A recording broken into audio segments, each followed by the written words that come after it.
everyone. Happy Thursday. Welcome to So What, the Marketing Analytics Insights something show. The Marketing Analytics and Insights live show. We're off to a start. This is good. Man, it's been that kind of week.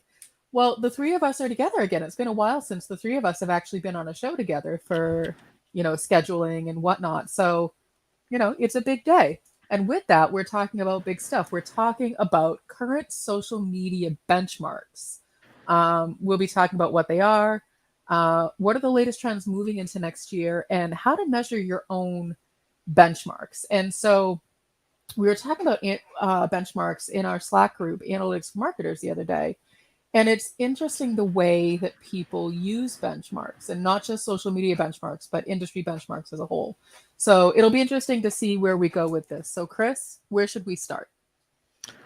We should probably start by talking about what social media benchmarks are. Would anyone like to take their shot at what is a social media benchmark? Oh yeah, totally. Those are stats where if you're beating them, then you're saying, yeah, this is the benchmarks and we are number one. But if they're numbers where you're getting crushed, you're like, dude, those are garbage. Those don't mean anything. They're not relevant to our vertical. We don't need those. That's totally what social media benchmarking is. I believe, in addition to that, what John said, it is the average metric of any one given thing. So like the average engagement for B2B brands, the average, follow number for, consumer brands. So it's basically the number in which people incorrectly measure themselves against because they're constantly comparing themselves to their peers, which they shouldn't do. You're all unique snowflakes. Act as such. We are on fire today. This is wrong. It's critical though, because it fills this gap between like when you know for sure what's going on. Before you get to that point, you at least cling to benchmarks as like, well, here's some numbers that we know somebody has. So at least we're not totally blind. Yeah, no, it's a good starting place to sort of say, like, this is what I could and should achieve with my brand. But once you get rolling with your own strategy, those benchmarks become, irrelevant because you're you and they're them. And there's a lot of other things that aren't factored into those benchmark numbers. So now that we've completely derailed whatever Chris was going to do, Chris, take it away. Well, I would agree that yes, a benchmark effectively is a baseline. It's taking a whole bunch of data and essentially applying a measure of centrality, like a median or an average, and saying this is on average what happens. And I would say there's probably three different kinds of social media benchmarks in terms of the data. There is, as you mentioned, Katie, your own data, right? So you're going to benchmark against yourself. Where are we starting so that we can assess, okay, have we done a better or worse job with our marketing? There is data you can get from social media monitoring tools. And then there's big, broad data from across an industry or from, perhaps across an entire platform as the major benchmark data sources. And you mentioned something important there about engagement, because one of the challenges with benchmarks, particularly when it comes to doing things like competitive analysis and stuff, is that there's not a ton of data available. There's some, but it can be tricky to do apples to apples depending on what kind of data you're working with. And this is, when I start to talk about this side of it, this is where all of my clinical trial training comes into play. I take such issue with data that's not apples to apples comparison. And that's when I think about things like benchmarks and you comparing yourself to someone else to try to reach their number. There's no possible way it's ever going to be apples to apples because of all the different factors. Unless you have the exact same situation, the exact same followers, the exact same kind of content, there's too much variance in order for me to ever feel comfortable saying it's an apples to apples comparison, because it's not. You may still all be on the fruit tree, but you're not the same, genus and species. Yes, I would agree with that. So Based on that, then we have to figure out, okay, well, what kind of benchmarks do we want to use? And so if you're just looking to compare against yourself, right, then obviously you can just go get your own social media data from any platform that you're using or from an aggregator tool like our friends over at Agorapulse. And that's I think is probably the most common sense and easiest to use benchmark, because you can say you have access to your own data. You can say, okay, well, what have we got? What have we done? And then can we sort of get a sense of how that's working? And that's something that you need essentially no real technical capabilities to do, right? You could just say, okay, I want to see my content. I can export it in an Excel sheet and then just do the math by hand. Let's do this. Let's go. For example, this is our Agorapulse interface here. And let me go to screen sharing. And for those who use different social media system, obviously use whatever you like. It doesn't really matter. But you can say, okay, I want to understand my performance, and let's go to the global report here. And just say, okay, well, how are we doing on, what's our top content, the recommendations, and things like that. Our total engagement is 34. Our total reach 556. So do the math. And on LinkedIn, we're averaging about a 6% engagement rate, give or take. So that's our engagement rate as a brand. Now, the question we'd want to ask, though, is, and this is something that executives ask, is, well, is that good? Is that bad? Like, what do you think? That is a great question. Well, as the executive, I get to ask that question, not you, Chris. No, I mean, it's without any other data, it's hard for me to know if that's good or bad. It is the number. And so that to me says, okay, I know that as of today, 6% is my engagement rate on LinkedIn for the company. What else can I do to increase that? I mean, that's how I would use that metric. And again, this is sort of where I personally, I'm an N of 1, have a hard time saying, okay, but marketing over coffee gets an engagement rate of 8%, or ChristopherSPenn.com gets an engagement rate of 10%. Like, okay, that's good to know, but unless I structure the company and the content strategy exactly as what you guys are doing, with the exact same scenario of number of followers, time of day, all that sort of stuff, it doesn't matter what your engagement rate is, quite honestly. Well, you do have the plus that it's not zeros too. There's that. Like, you could look at it and just be like, okay, everything we're doing is not working at all. Like, that can totally happen. Right. And I think that comparison to other companies is then helpful. Like, okay, how do we get up from zero? We're starting from nothing. But then once you get some momentum, that's where looking at other benchmarks, again, personally, I don't see that as effective. Gotcha. Okay. Well, it might surprise you to learn. So one of the things that we do is, in partnership with Agorapulse, we publish this thing called the Social Media Barometer. And if you're not a member of the Analytics for Marketers Slack group, that's one of the two places where we publish. The other place we publish it is in the Social Media Pulse community. As of 2022, this year, the median engagement rate for LinkedIn for 217,000 accounts is 0.9%, so less than 1%. So now, just getting a general sense, Katie, you can see that a 6% engagement rate for the Trust Insights LinkedIn page is more than 6x better than the overall engagement rate on LinkedIn. So with that information, now what? Besides pat yourself on the back. With that, it's good to know, because that then means that we're doing something right. So in terms of our overall tactics on what we're posting on LinkedIn, my first, decree as an executive would say, don't change anything. Like, don't do anything differently. Don't change the frequency. we can increase, we can test, we can see if different times of day work, but I wouldn't decrease anything that we're doing, because clearly whatever we're doing now is working. So I would say let's not do less, let's maybe do more and see if that has any kind of an impact. Mm-hmm. And it's interesting to note that in general, for the major social media platforms, Facebook, Instagram, LinkedIn, Twitter, and YouTube, which is what we have a partnership with Agora Pulse to look at their data, there isn't a single channel that is above 2% engagement.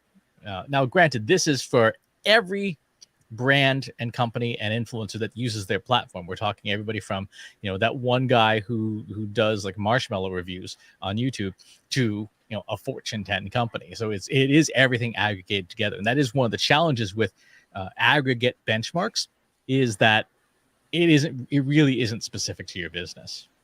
Well, and I know pretty basic math, and I know that it doesn't take much to drag down an average, and so there may be some lower performing companies in the mix for any one of these channels that is making the average go way down.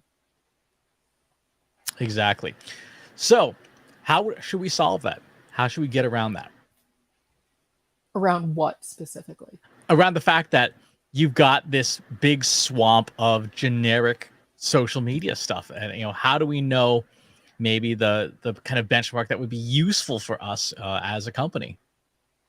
I think that's when you start to narrow down the field to who you feel are your direct competitors. So you take a smaller pool to pick from and take the average of their engagement rates if you have that data available, rather than the industry as a whole, because most companies are never going to conquer the industry as a whole, but they could say, okay, these 5 players are my direct competitors.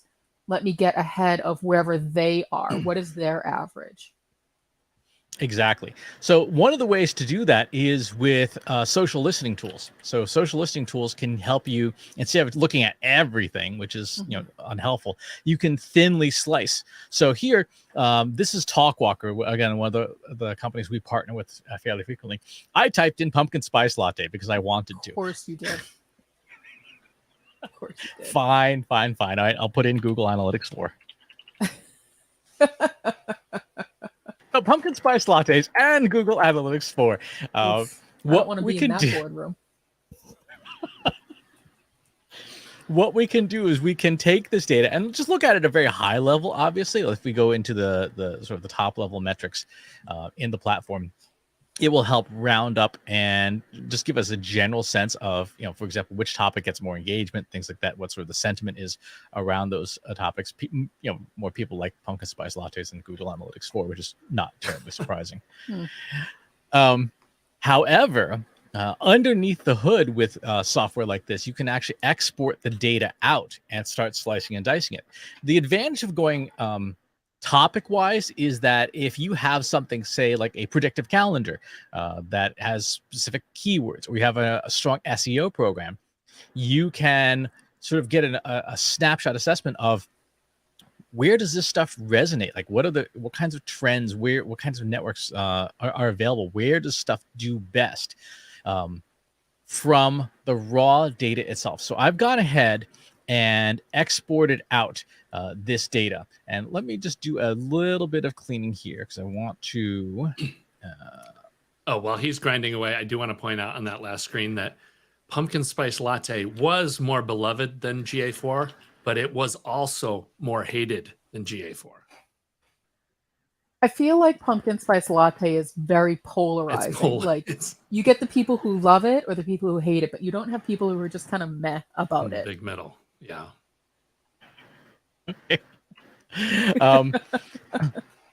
So if we were to look in at this engagement data just for Google Analytics 4, right, we see that most of the channels, Twitter gets an extremely small amount of engagement. Quora, the website of Quora, the question and answer site, gets about 1.5% engagement on content there about Google Analytics 4. And then YouTube, 4.67%. So now, if I'm sitting here as a social media manager saying, where should I be putting content about Google Analytics for? And I can put it on Twitter, right? But there really isn't a there. Trying to get something placed on TV or the newspaper, probably also not great. But based on this, I'd say, yeah, you know what? I think YouTube is the place to be publishing content like that. Sort of doing the demo, here's what it is, here's a short clip of this one feature, that kind of a thing. Exactly. And you could dig into the verbatims to figure out exactly what was going on underneath the hood, so that you could say, yeah, we definitely need to do tutorials, or we definitely need to answer people's questions, whatever the sort of the top content is. Now, if we switch things up, let's go to pumpkin spice lattes here.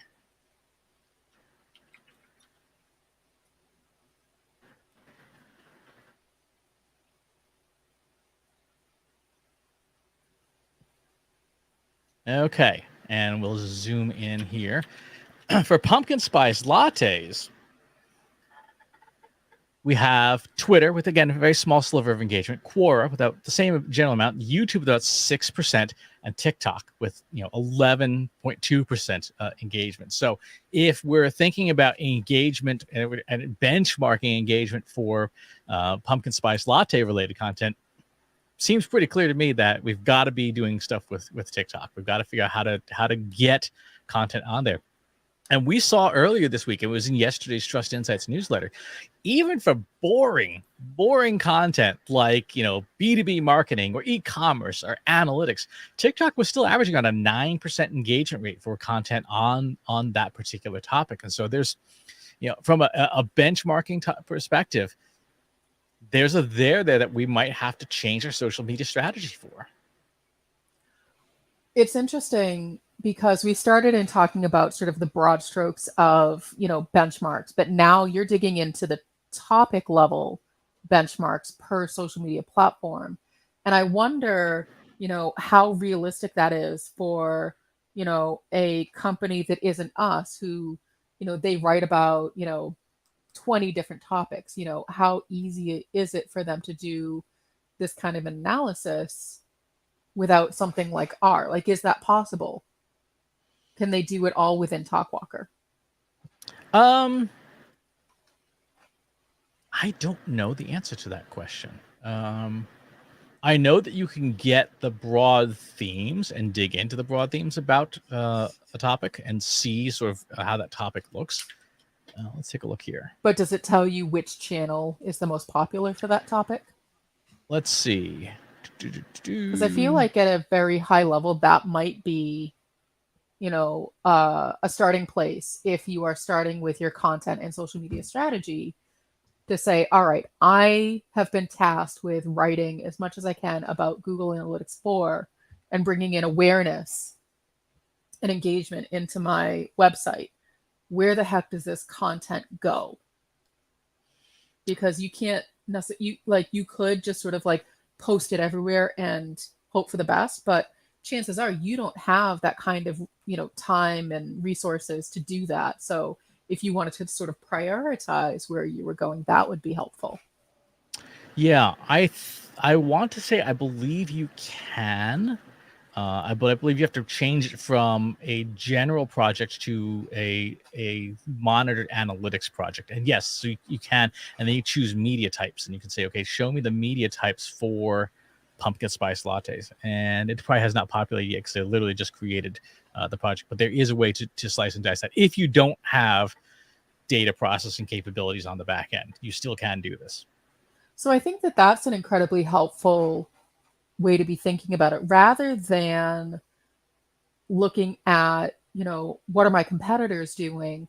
This type of analysis, oh my goodness, this type of analysis seems more useful in terms of your own planning, rather than saying, oh, well, Chris and his company over there, this is what they're doing.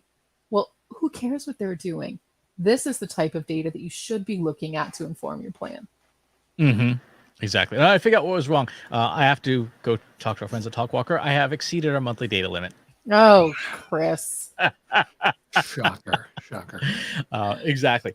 Now, the other thing you can do for trends is and understanding social media benchmarks, you can also thinly slice very specific kinds of data. So for example, right now, Dreamforce, the massive Salesforce conference is occurring. So you could take a look at looking at engagement, at an event and seeing if one crowd is particularly more engaged than another. You could compare it with maybe content marketing world or with inbound, and that information might even tell you or hint at maybe one of these events has a more engaged audience, and therefore if you're trying to market to that crowd, that audience, that might be useful insight if you were to compare, say, maybe Burning Man with Coachella.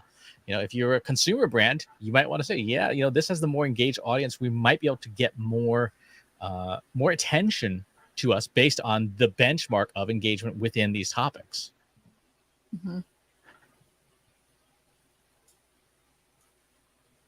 Okay, so where do you go from here? The first thing that we have to tackle is you have to figure out what kind of benchmark you want. Are you looking for just your own, like how are we doing, right? Setting a baseline. Are you looking for a narrow competitive or topic-based benchmark, in which case you should probably use a social listening tool of some kind? Or are you looking for big, broad general performance? If you want your own data, then yeah, as we said, export it straight out of something like Agora Pulse or the system of your choice. Then if you want the competitive stuff from social listening tools like Talkwalker, and then for the big stuff, look for industry level publications. For example, the one we publish with Agora Pulse is a good example of a very broad, very, very broad slice. And then the second thing you have to do is with that data, you have to establish a measure of centrality. So what is the middle? What is the baseline in that social media benchmark going to be?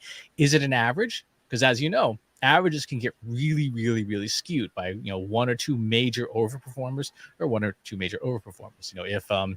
If Jeff Bezos joined this call right now, the average income on this call would skyrocket to like up $1 billion, and yet none of us here are billionaires yet. A median would say, okay, no matter if he's, Jeff is here or not, the median pretty much stays pretty consistent. Generally speaking, for social media data of any kind, your median is the best number to choose. There's averages are just a bad idea.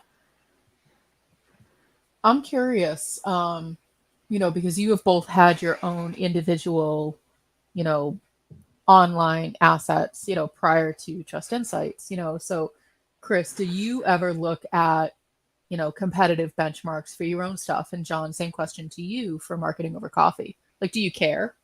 And if you're like, why or why not? And it's a legitimate question.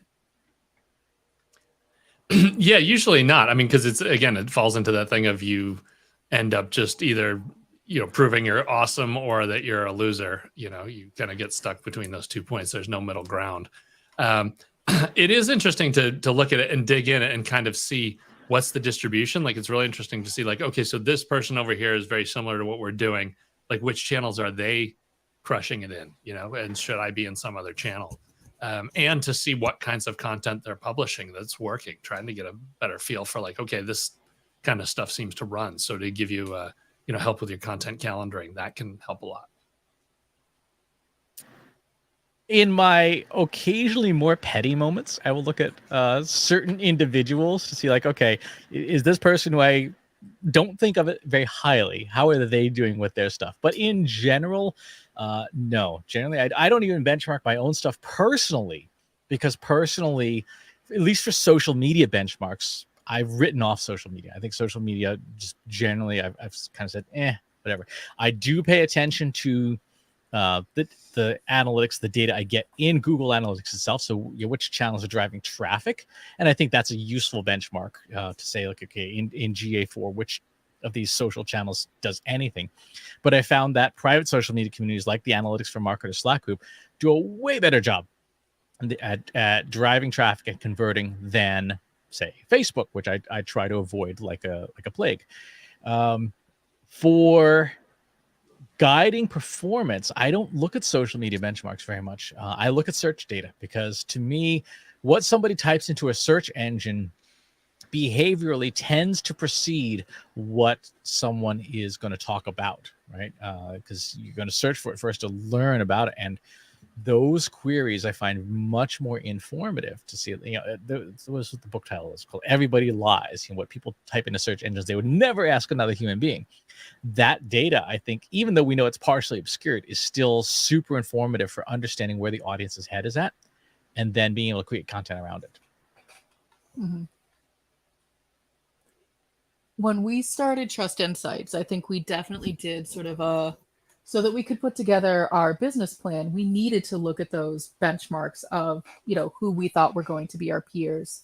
So that we at least had a sense of like, in year one, this is, these are the goals that we're going to try to meet. These are the numbers that we're going to try to reach and the companies that we're going to try to emulate. And, as the years have gone on, those companies have changed, those metrics have changed, our tactics have changed, the way in which we approach has changed a lot. And so, it is sort of that caution of, sure, benchmarks, looking at your competitive benchmarks is helpful in certain contexts. It's not always helpful.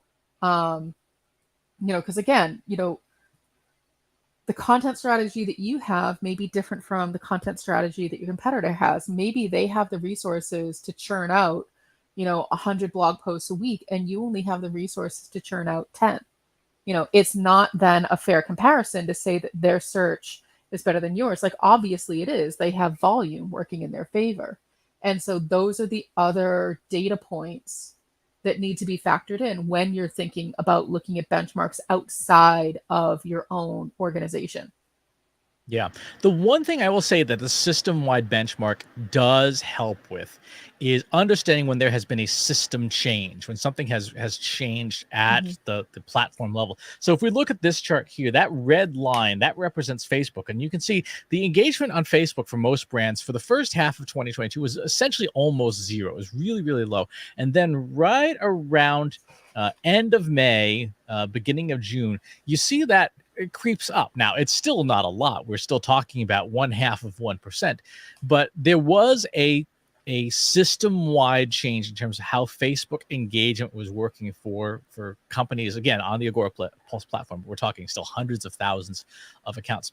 And we see at the sort of the end of July, mid to end of July, we see Instagram performance beginning to tick back up as well. Mm-hmm. This tells us that something happened in those systems themselves. Now, I haven't a completely unfounded theory. It is pure speculation. And that is that Meta has been losing so many people to other platforms that they're doing whatever they can, including trying to get businesses to just stick around.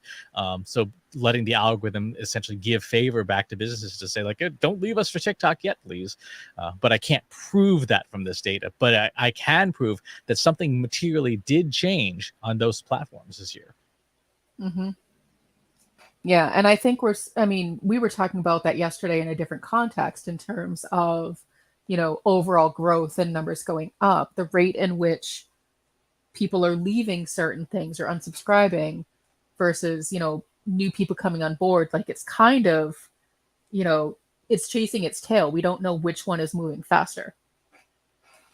Exactly. But what you can, again, that's where your own baselines, your own benchmarks really come in handy, when you can look at your own performance and say, like, how is our audience doing?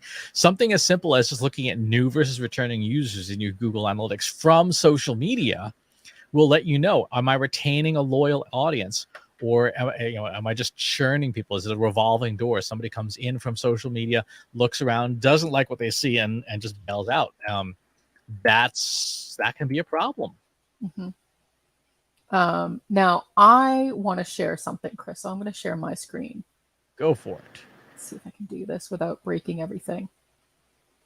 All right, share that. All right, so if you are wanting to see how you stack up against your competitors, and yes, this is a little bit of a sales pitch, we, Trust Insights, have developed basically, math equations that will help understand across the major marketing tactics, search, social, earned, paid, and owned, where you stack up against your competitors. And so we would take you compared to, your top 3 to 5, peers, and say, in terms of search, you're leading, keep doing what you're doing, or you're trailing behind the other 3 companies that you see yourself stacked up against, and so on and so forth. So it is good as a gut check to just sort of see where you stand, but it doesn't necessarily, I personally don't think it should inform your entire strategy. I think it should become just a data point for you to reference to say, did I do better or worse than, the person sitting next to me? I did a little bit better. Okay, great. I'll keep doing what I'm doing. Ultimately, your business goals should be what make sense for your business, but there is value in just looking around to see what your nearest, competitors are doing. And this is one of those ways that you can do that in a, pretty straightforward manner. Mm-hmm. Exactly. No, I think that's terrific.